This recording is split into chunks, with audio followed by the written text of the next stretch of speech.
Have you noticed that historically, every time there's a glut of leftover men who no woman wants to marry, they invent a war for them to go die in or a new world for them to go conquer and die in? So you could pretty much use the whole manosphere thing to predict the fact that there will be another war. Financial reasons, of course, but definitely because they need to find a place to put these niggas. And so you'll see new things. That's why I told you Bridget Mendelsohn, good luck Charlie, she evil. She Lex Luthor.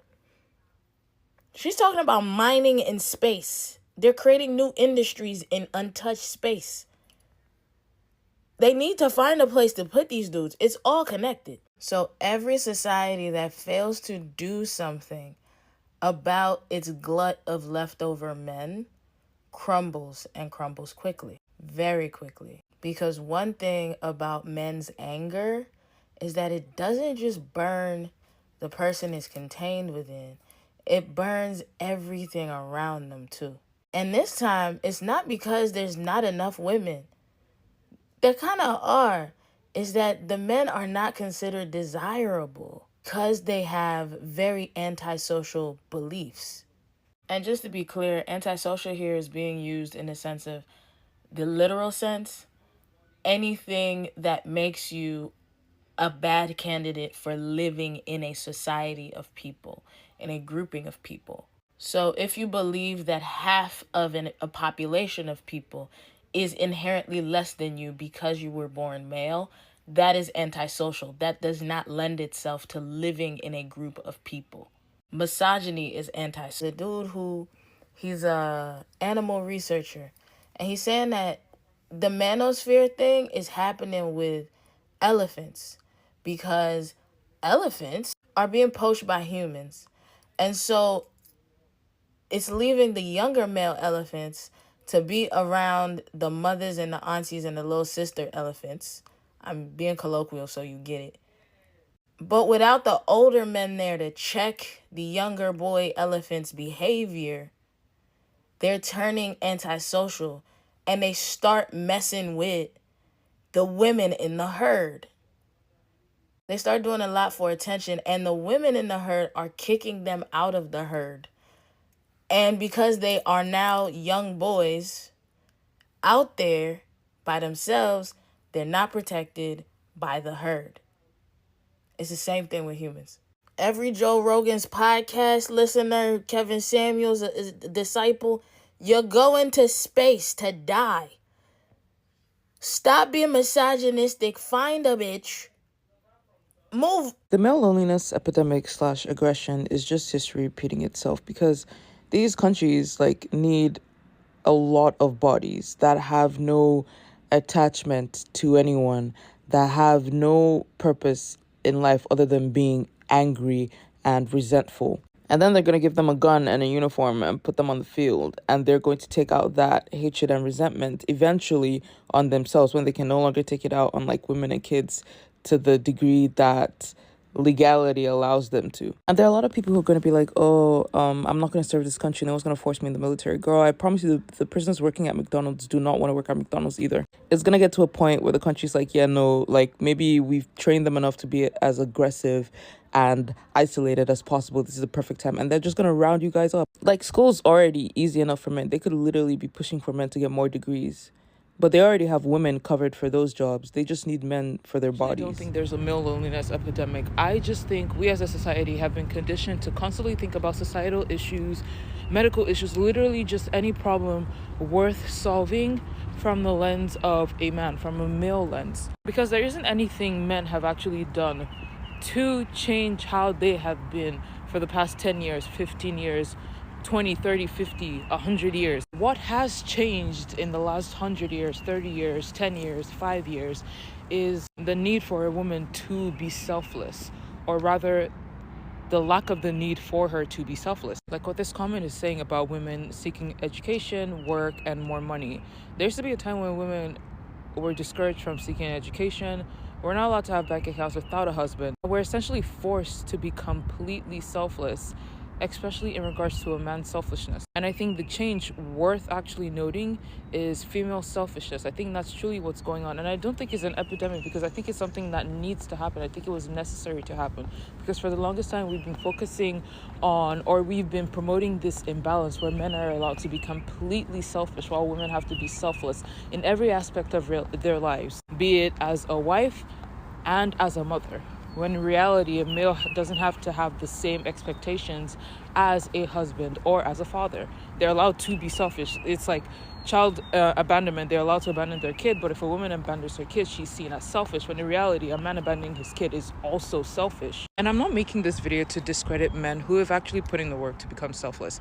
It's just the amount of men actually becoming selfless compared to the decade, century long selfishness of men isn't really doing as much damage or change as needed to discourage women from seeking selfishness. And the only way to truly free ourselves from patriarchy is to start looking at problems from any other lens besides it doesn't even have to be matriarchy at this point. Just don't look at it from a patriarchal lens. We need to stop calling it a male loneliness epidemic. We need to stop addressing it as though the world is only made for male problems to be solved. In the United States, there is no cohort that has fallen further faster than young men. 4 times more likely to kill themselves, 3 times more likely to be addicted, 12 times more likely to be incarcerated. And because of the advantage that I received as a white heterosexual male and my father received, we have a lack of empathy for them. 1 out of 3 men under the age of 30 hasn't had sex in the last year. And we have the deepest resourced, most talented people in the world trying to give young men a false impression that they can have a reasonable facsimile of life on a screen and with an algorithm. They're not going out. They're not getting a plan. They don't have the confidence to approach strangers for mentorship, for friendship. They're not getting jobs. And I hear from mothers and I hear from women. You know who wants more economically and emotionally viable men? Women. Yeah. Women. Yeah. And unless we have more empathy, empathy is not a zero-sum game. Civil rights did not hurt white people. Gay marriage did not hurt heteronormative marriage. We have to look at the statistics and understand that our young men are failing. They are struggling. 4 times the suicide rate. 4 times. There are things we can do. This is a call out to all men. The single point of failure when a young boy comes off the tracks is when he loses a male role model. The ultimate expression of masculinity is for a man who is doing well. You don't have to be a baller just trying to live a virtuous life. Is to reach out and get involved in the life of a boy. If we want better men, we need to be better men. Why are men more conservative and women are more liberal? Dude, how am I supposed to answer that in this short-ass format? All right, part 1. My name is Keegan, and I am an expert in political psychology. So let's start off with the most obvious answer. Men, on average, have more power and want to conserve it. When the system works for you, it's not just that you don't want to change it, it's also that you're less prone to questioning it. Critical thinking is just one of those things that makes you more progressive. And unfortunately, something that's always been true of human society is that there have always been people who, despite being at the bottom of the economic pyramid, want to keep things the way they are, because at least they're above women. And by the way, the same can be said about Gen race. Z is acting differently to every other generation prior to it, and no one seems to understand why. This is because scientists are now saying Gen Z are actually 2 generations in one. So what do I mean by this? Well, Gen Z men, so the young men currently right now, are extremely conservative, way more conservative than millennial and Gen X men. And Gen Z women, so young women currently, are extremely progressive, way more progressive than their older millennial and Gen X counterparts. Now, mind you, this is the first time in our species history, since we have started recording this data, that the men and women of the same generation are acting extremely differently. And it's not just the West. This is a phenomenon that's been seen globally, worldwide, with the most extreme gap in difference actually coming from South Korea. So what's going on? Well, we don't know exactly, but there's one dominant theory. So Gen Z was the first generation of human beings that grew up in this algorithm-driven, hyper-targeted, corporate-run internet that we know now. So for 2 decades, tech companies have made models that are hyper-targeting Gen Z ever since they were 5-6 years old. And so they have gotten extremely good at dividing the genders in silos. So the young men, they go into the Andrew Tate hyper-conservative silo, and the young women, they go into the more progressive silo. We're going to be given a lot of opportunities over the next few years to have to find ways to decenter men and decenter white supremacy to be able to survive the next 4+ years. It's bigger than just decentering men. It's about how white, cis, hetero, Christo-fascist, patriarchal, capitalistic society is weaponizing your love to harm you. We'll discuss, obviously, but like, you needed the intro. So I feel like a lot of y'all were getting at Alexia because you didn't understand her video, and also like you was arguing the wrong point. So why you got personal? Weird. Well, calm down. It's just TikTok. So before beginning, let's define a couple of things. There's a difference between being alone and lonely, in the way that I'll be using it in this video. Being alone is being without romantic partnership. Being lonely is being without friends. It is being without community. It is being without purpose. And I am quoting Vivek Mukherjee, I think is his last name. He was a former Surgeon General. He has a book called Together. So Alexia was talking about women feeling alone. And y'all were talking about things that assuage loneliness. So y'all weren't having the same conversation. Now let me have the conversation I'm trying to have. So I said white, cis, hetero. Let's deal with those three first. Those are the things that you need to be in order to be human under the American Constitution. And I'll also add land owning to that, because the Constitution literally said that, right? So if you were not a white man who owned property, you were not considered a human being deserving of rights. When y'all get in your sprinkle bag and you're like, oh, broke niggas don't deserve shit, you're quoting Thomas Jefferson. Just get his money and then leave. So under capitalism, people get boiled down just to their utility, right? So men just become a wallet and a sword, protector, provider, and women are just what? Birthing, so coochie, and cooking. So I said Christo-fascist. Christo-fascist is literally Christian fascism. Look up both those words. But the way I'm using it is this. In medieval Europe, again, where a lot of the fucked up shit came from, the hierarchy was God, and the king submits to God. Then the noblemen submit to the king, and then the serfs submit to the noblemen. Under the serfs have no agency. The noblemen can come and say, hey, I'm taking 50% of your wheat this season. Figure it out with your family of 8 or 15. And you have to be like, okay with that. So also, in the nuclear family, the hierarchy is the man submits to God, the wife submits to the man, and the children submit to them both. And under this system, children have no agency. They're not people. They're only people who things are done to. They don't have voices. That's why society does not respect them or respect their rights or try to protect them. But again, I digress. Patriarchal, that intertwines with Christo-fascist as well, because it now says that the nuclear family is the most important thing. It means that any other family that you had, your family of origin, the family that you made through friends and people who poured into you and were part of your life, they suck. They don't matter anymore. It's your husband and your kids now. Your wife. You're a mother. So like queerness in all its glory is the opposite. It's anathema to the white, cis, hetero, patriarchal, Christo-fascist, nuclear family experiment. Because queerness as a concept is one where you'll have to create yourself in your own image and create your life in your own image. So what's that mean? It's these days that we're seeing more acceptance of people when they come out, but before that was not the case. So if you got kicked out of your family of origin, odds are you have to create a chosen family based off of friends who were close and tight-knit and treated you like family. Also, in ballroom, you see the houses operate like families. Why? Because queer people also weren't able to partake in heteronormativity. There was no nuclear family you could opt into because gay marriage was not a thing. That's also why I feel about gay marriage, but that's another video. So, it's patriarchal and it's capitalist. Come on, home stretch. It's capitalist because, I'll give a good example. Bill Clinton, one of his mandates when he became president was to widen and to open the middle class. And what way was that marked? By creating suburbia in the way we know it now, single family homes on a cul-de-sac where everybody is scared of everybody. Suburbia is where the nuclear family would thrive. Why? Because now you're away from the city and away from everything and everybody that you're supposed to love and the community that you might have built. So now you live singularly, insularly, and you just be on the next door app looking at your neighbors and being afraid of them. And now the economy is literally tied to whether y'all stay married or not, because every time a house is bought, that's part of the GDP calculation.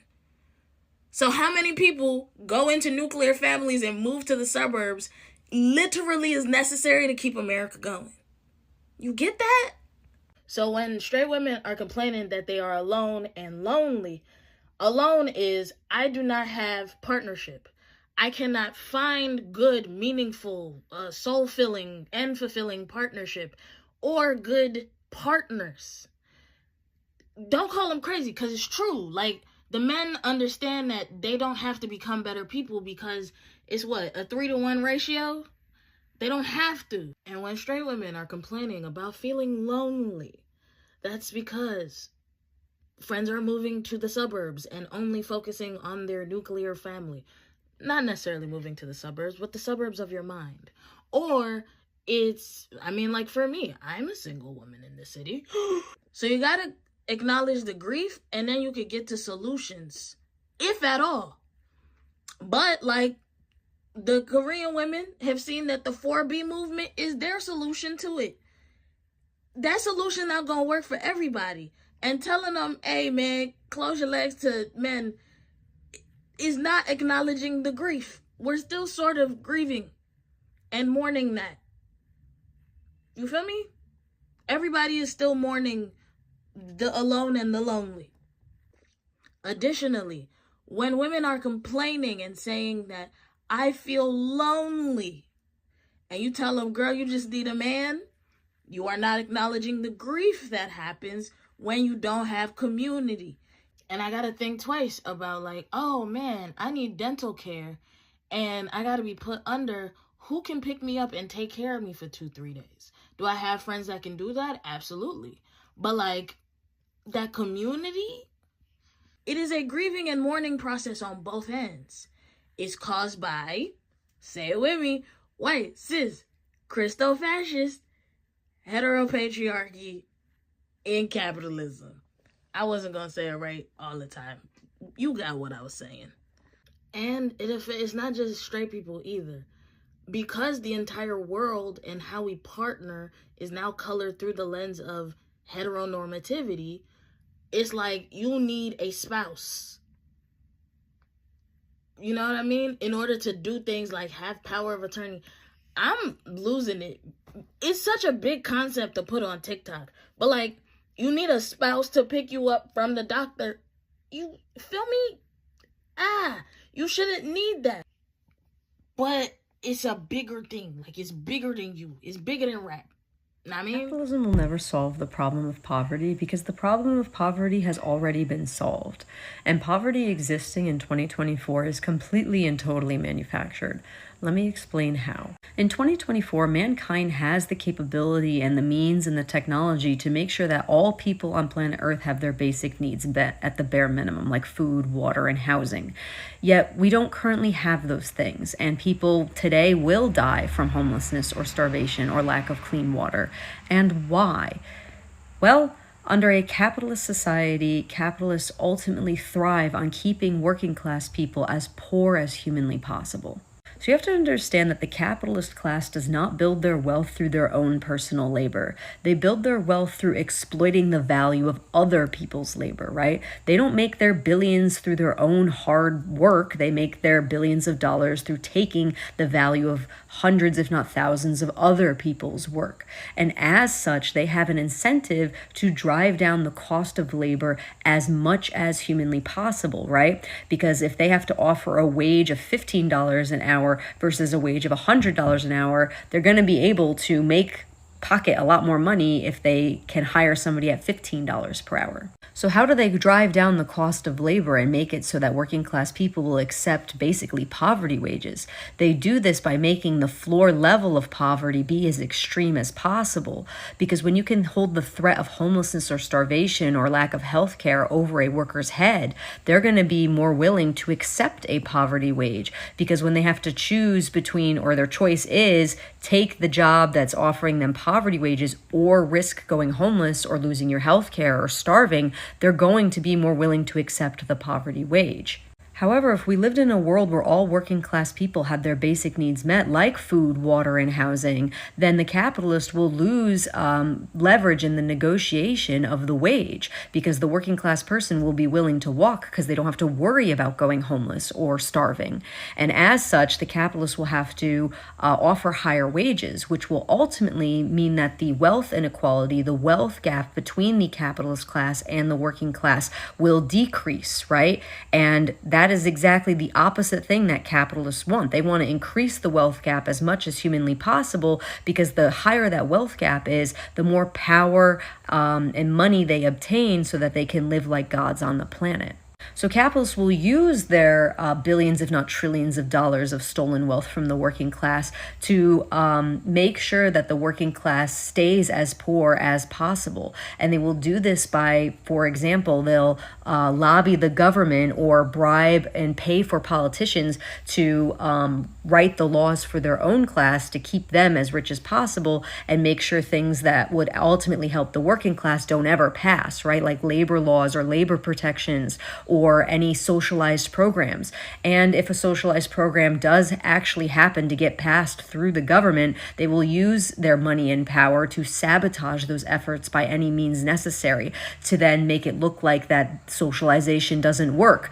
And then so they can point the fingers and be like, oh, look, see, the government doesn't work. And not only that, but they'll use their billions of dollars to buy out the media to control the narrative so that they can spit out their propaganda to tell and convince working class people that they don't deserve those things like food, water, and housing. And that if working class people had their basic needs met, they would all just become lazy and nobody will want to work anymore. When the reality is not that nobody would want to work anymore, it's that nobody would want to work anymore for some greedy capitalist to go buy a yacht and live like a god on the planet. So to sum up my point, capitalism will never eradicate poverty because ultimately the capitalist class thrives on keeping the working class as poor as possible so they can exploit them for their labor as much as they can. And holding things like the threat of homelessness or starvation or health care or clean water over a working class person's head makes them a desperate worker. And desperate workers make cheap work. Sad situation a way they getting rich off of. The Alabama Department of Corrections farms out incarcerated people to work at hundreds of private companies and government agencies across the state. McDonald's, Burger King, Golden Corral, Wendy's. They got a Wendy's contract right now. State Trooper's office. They'll send everybody everywhere. They'll send you everywhere. Yes, the parole office. And even though ADOC trusts these incarcerated people to leave prison every day and work alongside the general public, many of them are still denied the chance at real freedom. I work for y'all, but when I come up for parole, you deny me. Why would you deny me? Because I got free. Because you're getting free service. They want me to come back in tomorrow. They want me to, because they money keep flowing. It's a sad situation a way they getting rich off of. The Alabama Department of Corrections farms out incarcerated people to work at hundreds of private companies and government agencies across the state. McDonald's, Burger King, Golden Corral, Wendy's. They got a Wendy's contract right now. State Trooper's office. They'll send everybody everywhere. They'll send you everywhere. Yes, the parole office. And even though ADOC trusts these incarcerated people to leave prison every day and work alongside the general public, many of them are still denied the chance at real freedom. I work for y'all, but when I come up for parole, you deny me. Why would you deny me? Because I got free. Because you're getting free service. They want me to come back in tomorrow. They want me to, because they money keep flowing. Maybe he could spend a night, but most of the time he need to be out doing something. So what are men good for in your work? Y'all really want me to answer that? No, I really want your answer because, we're going through this and I'm like... I don't want to bruise y'all ego, but the male was created to be a slave. Oh, okay. Yeah. Because, no, seriously. No, I'm being serious, because how do you think the Matrix got built? Because, see, construction workers are slaves. Architects are the creators. There are very few architects in the world. Y'all watched The Matrix. There was an architect of the Matrix. We live in the Matrix. The architect, right, made slaves to build it. It created the plans and it took bodies and built it.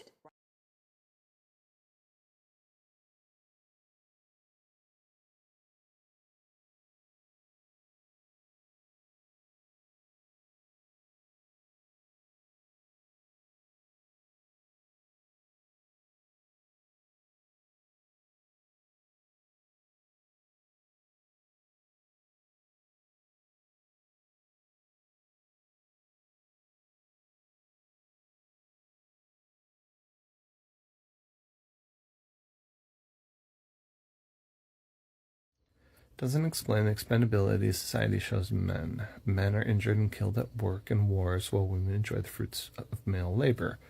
Your child calling your parents men oppressors. There's actually a really easy explanation for this. Nobody is trying to explain this because we're having a different conversation and you're coming into the conversation and you're trying to hijack it because you think this is the only conversation that anybody should be having. You cannot handle the fact that a conversation is happening that does not center men and the things that men struggle with. But since you asked the question, the reason society treats men as expendable is also patriarchy.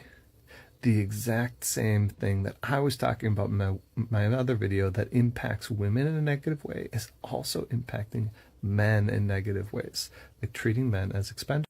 Now, I find it highly likely that you've been indoctrinated and trained by red pill content to think that it is women's fault that society treats men as expendable, but it's not. Patriarchy tells the story of men who die for the people that they love, and that's one of the only ways that men are given any value, is when they lay down their life for somebody else. In fact, many men fantasize about the opportunity to be a martyr for their wives or their children. That indoctrination, that kind of training that exists in your brain and in my brain as somebody who is conditioned and socialized as a man is from the patriarchy. That is a role that men are expected to play, and that role is set and established in our society by patriarchy. And if it's not patriarchy asking you to do this, then it's definitely capitalism. And if it's not capitalism asking you to do this, then it's definitely religion. All systems which are run by men are patriarchs. Men are absolutely the oppressor class. More specifically, patriarchs, the men who have been elevated to be like the rulers of their own little kingdom, they are even more accurately the oppressors, including the oppression of other men. Stop blaming women for systems and structures that patriarchs have put in place that also oppress men. Sexless young men, typically throughout history, throughout time, have been the group to worry about. So strongly associated with violence that we call it the young male syndrome in our field, that this has always been a huge problem. Now, throughout history, you had kind of cultural or social institutions to deal with your population of incels. So, for example, the monastery would be one for sure, give a high status position to kind of channel these extra guys into. You'd create Vikings out of them. The Vikings were likely incels, not the sexy kind of Netflix Vikings that you think from the TV shows. The Portuguese explorers, there's strong evidence that they were incels, basically, sent on purpose missions to kind of basically get away from causing trouble around for everyone else. I mean, can you define them as incels when sexual violence was a part of that conquest? Right. So that's also a good point, that the motivation of acquiring mates has been a motivating factor for a lot of men to join terrorist groups. Even jihadi violence, it's the promise of brides in this life or the next. And when you talk to anthropologists who there's one, Napoleon Chagnon, and he did some research with the Yanomamo, who are an extremely violent hunter-gatherer society in Bolivia. And he told them about why people in the West go to war, to spread democracy, free speech, things like this. And they were just falling off their chair laughing. They were like, what? Why would you? And he said, well, why do you go to war? And they were like, only one reason, to get mates.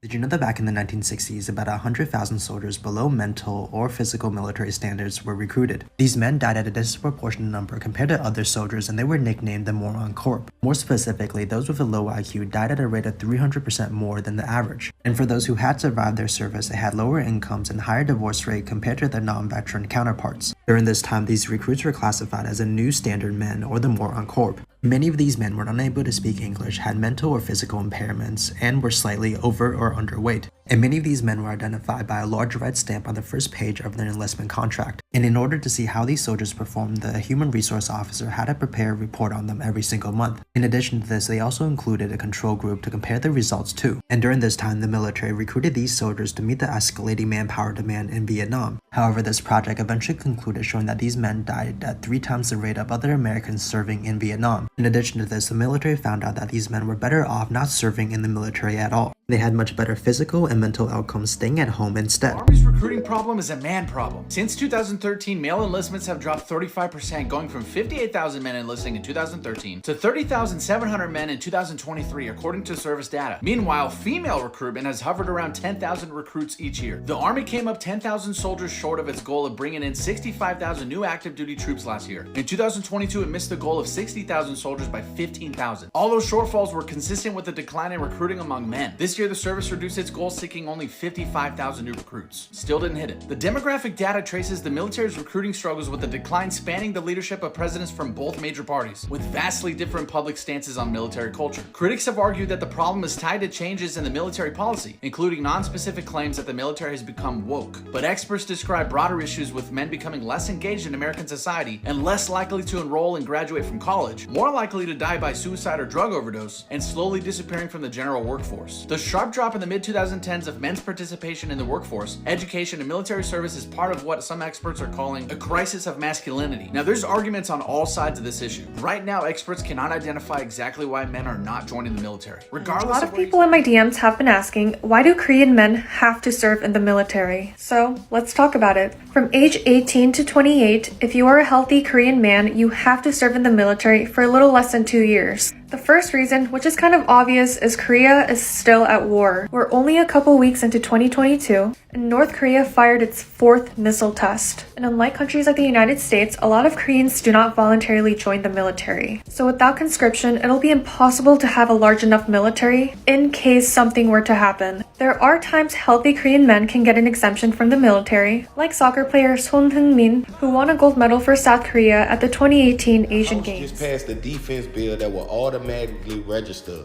young men between the ages of 18 to 26 for selective services. What does that mean for the American people?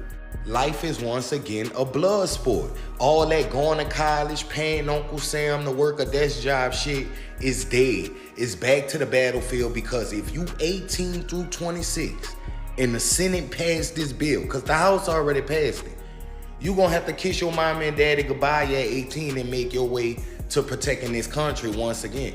What if I refuse it? What if I don't want to go? Failure to register is a felony. Yeah, you're going to jail. And on top of that, you'll never get a student loan and you'll never get a grant. And it's active in 31 states. So if you're thinking about bucking the system, you could cut it out, because only 14 people in history, because this shit came out in 1917. I know I'm giving y'all a history lesson, but keep up. Ever since 1917, it only been 14 people that denied the draft. So if you choose to buck the system, you stupid as fuck. Y'all let me know how y'all feel about your son no longer having dreams of going to college, becoming a YouTuber, a gamer, because he has to pick up a rifle, an AK-47, a Draco, and make his way to go nose to nose with Russia and China. Sean, will this war lead to conscriptions? So, with the recent strikes in the Middle East, yes, of course, this is moving closer to a recruitment campaign. I don't think in any circumstances, certainly in the UK, anybody's going to come out and say, right, there's conscription.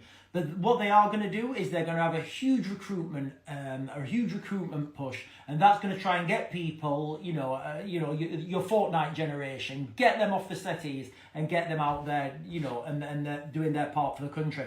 What I will say is key to look for, though, is the sentiment in the media. So if you're in the UK, you're most likely going to be looking at a conflict in Eastern Europe. And equally, if you're in the US, you're going to be looking at a conflict in the Middle East. So again, look for the sentiment on TV. Look at the pro-British stuff. Look at the patriotic stuff. Look at the pro-military stuff, and wait till the media starts putting that into place. And about 3 months after that, you'll start to see things happen with policy and changes and the recruitment drive. Here's a contentious one. Should conscription be reintroduced? That may seem very far-fetched, and indeed it's a conversation that has been had many times over the last few years or decades. However, over the last year or two, in particular since the invasion of Ukraine by Russia, it has been discussed more and more in military and political circles. And with military analysts predicting that we may very well find ourselves in a full-scale war with Russia within 20 years, but more than likely within the next 1 to 5 years, at a time when our army is at its smallest for decades, if not centuries, does make this a serious conversation that must be discussed and considered. In fact, you could argue, is the government actually planning this by stealth? And is this a reason that by their actions, they are literally encouraging criminals to elbow their way into our country? Who knows? After all, they have certainly made the climate as such that it is increasingly tempting for people to make their way here. Just recently, on the quiet, they have actually given 16,000 illegal migrants the right to go out and work, and all they need to do is contribute to their accommodation. They will be paid slightly less than other workers, but I doubt that it would be below the national minimum wage, because that would contravene their human rights, wouldn't it? And on that note, if this is going to happen, then we would need to leave the ECHR, because we can't have people abstaining and objecting to serve their country because they have issues with pronouns, they identify as a cat, they suffer from gender dysphoria, or because they are religious bigots. Male or female, any faith, no matter how they identify, drafting people into the army, a secular army with no excuses and no enforcement of any faith whatsoever, a purely secular British conscription service may be just what our country needs. I would strongly support this. In fact, we could even start by working our way backwards and taking on people who are already here and forcing them to serve. It could also be aligned with some sort of education while they are conducting or serving in the army, so that they could study and undergo military training at the same time, so it really wouldn't affect their career prospects, and for many people it may even open doors for them. I'd love to know your thoughts, and I'm sure many of you are screaming at the screen just as I'm saying this, but I think it would probably be the best thing that could ever happen for our country, and we could then change things. Imagine, rather than us cringing and fuming when boats arrive, the attitude could be welcome. Take a walk over there, pick up your kit, polish your boots, and do as you're told. Welcome to the UK. Little update, Russia can't get anybody to fight in their war anymore.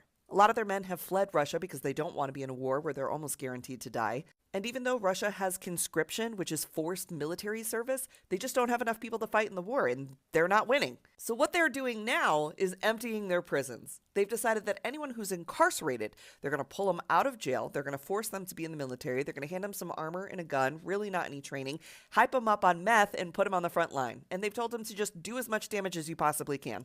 That's where Russia is at right now. So, anybody who invokes Putin and says that he's an authoritarian genius, he has no support. People don't like authoritarianism. They don't like forced military service. Ugh. All Russia can do is continue to sow misinformation to try and benefit themselves, because they can't get anybody to fight for them for real. Putin's a loser. He loses. Man, you are one pathetic loser.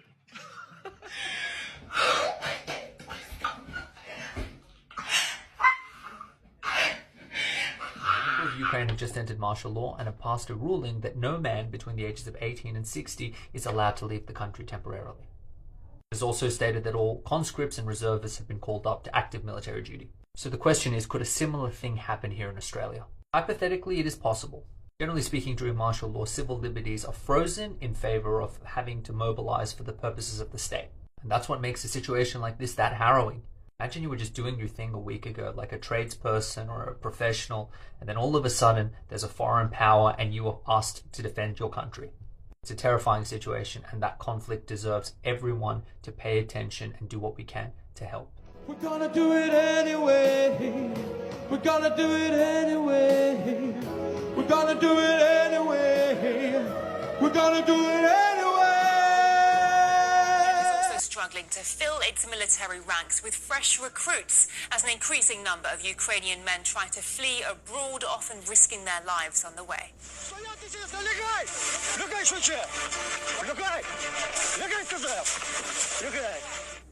Ukrainian border guards have released footage of them detaining several men who tried to illegally reach neighboring Belarus.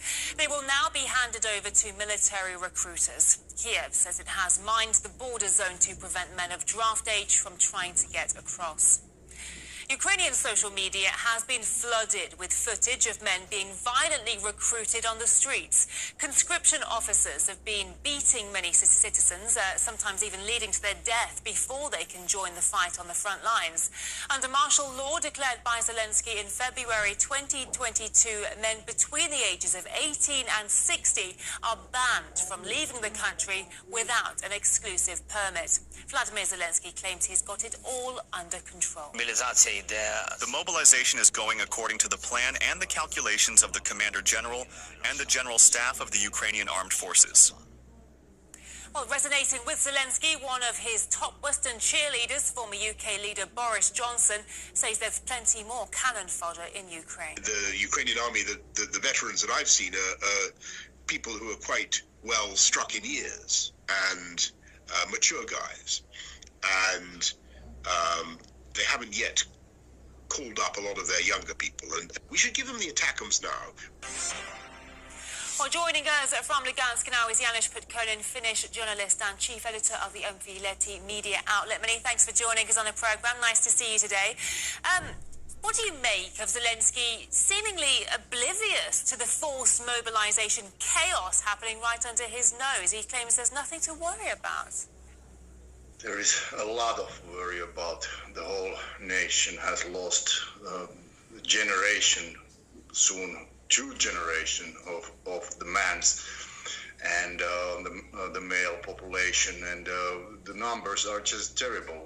We a long time ago talked about 500,000 casualties, and it was a long time ago. This discussion has actually ended, but the numbers are growing daily in thousands.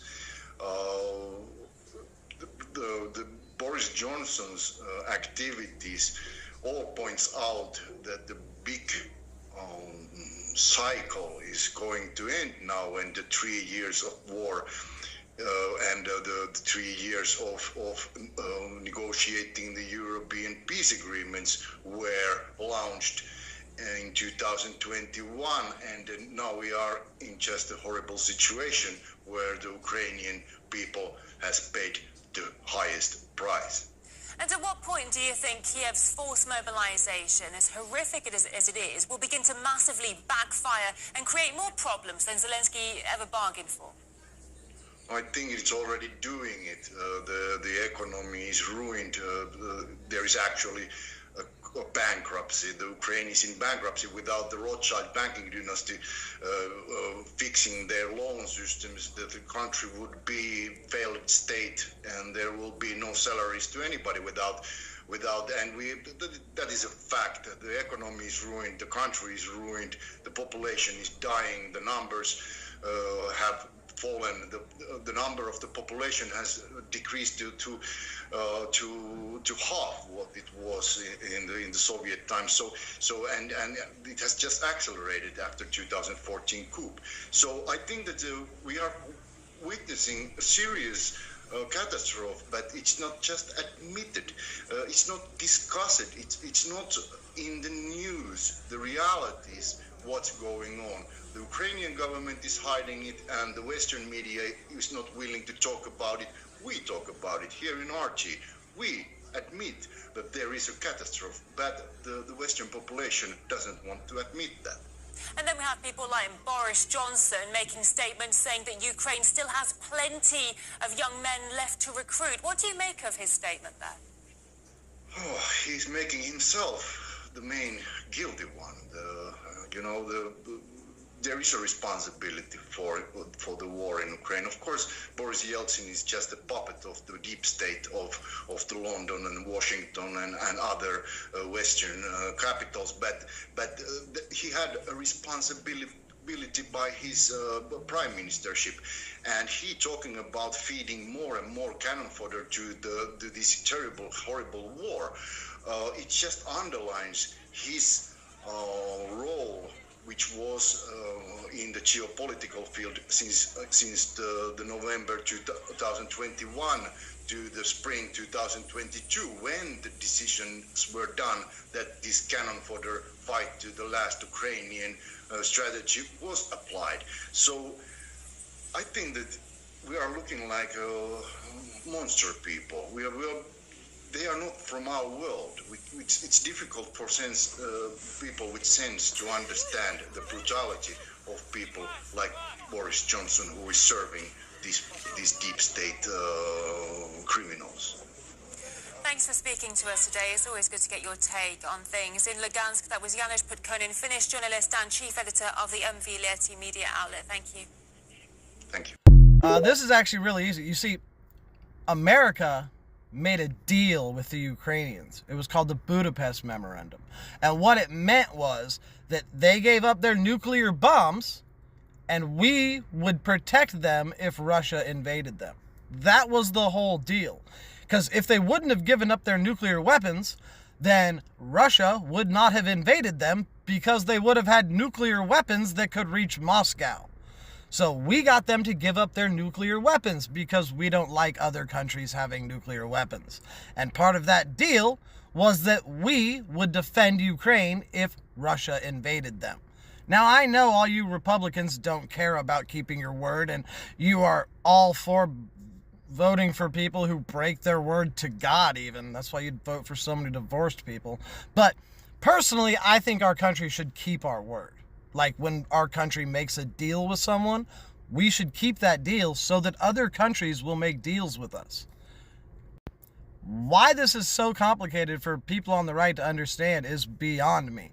Why are you guys so hell-bent on helping Vladimir Putin? Because I hate to tell you, if Vladimir Putin takes Ukraine, he's not done there. He's going to keep going until he gets the USSR back, which means he's going to invade a bunch of NATO countries, which means we would have to send our troops to go to war. Now, I know you guys want to pull out of NATO too, because again, you have no honor.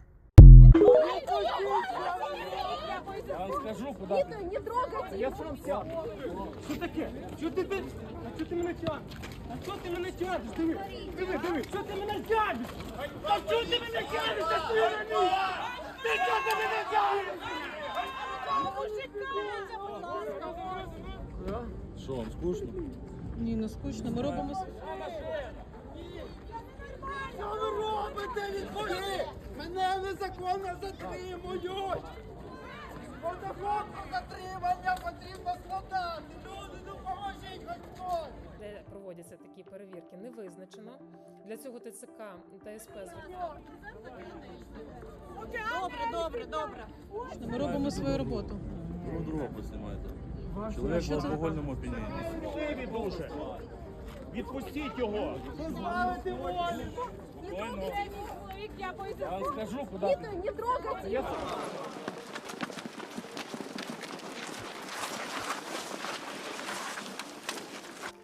Ціль 1.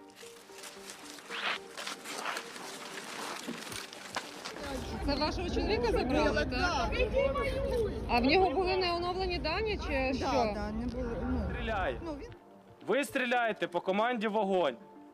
Зберігайте стійку, вперед наклонися, не назад.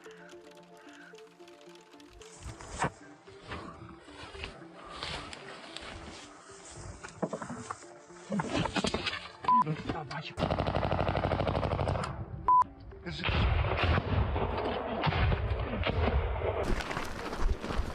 Та бігом, дід, барахло своє тянеш, жить хочеш, давай бігом.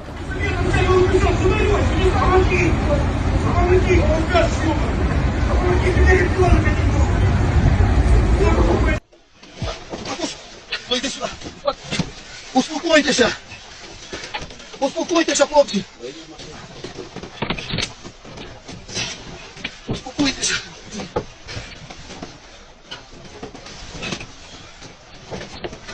Успокойтеся, я вам ніч не робив. Вийди з автомобіля. Що ви робите? Що ви робите? Хлопці, поможіть. Вийди з машини. Хлопці, поможіть, будьте добрі. Вийди з автомобіля. Хлопці, поможіть, будьте добрі. Вийди з машини. Хлопці, поможіть, будьте добрі. Хлопці, поможіть. Хлопці, будьте добрі, я покажу. Показуй документи. Документи показуй. Хлопці, будьте добрі, я показую. Показуй документи. Поможіть. Показуй документи, кажу. Хлопці. Ми показали. Будьте добрі.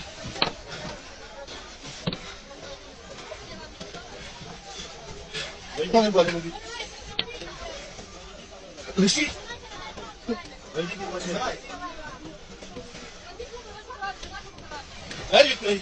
Я відкрив зараз. Це безпреділу, да, він робить. Отай показуй. Я показав документи.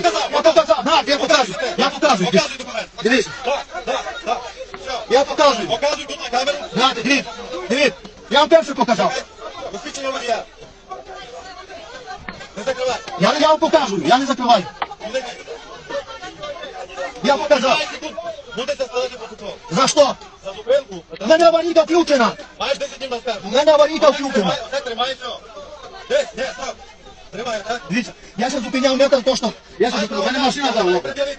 Маєш пред'явити, так? Підійди. У мене машина заглохла.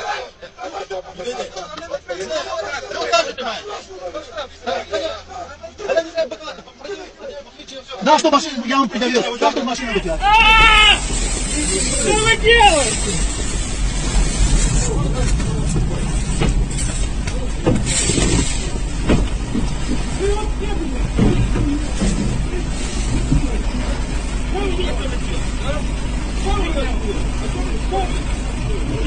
Полиция, я выпускаю!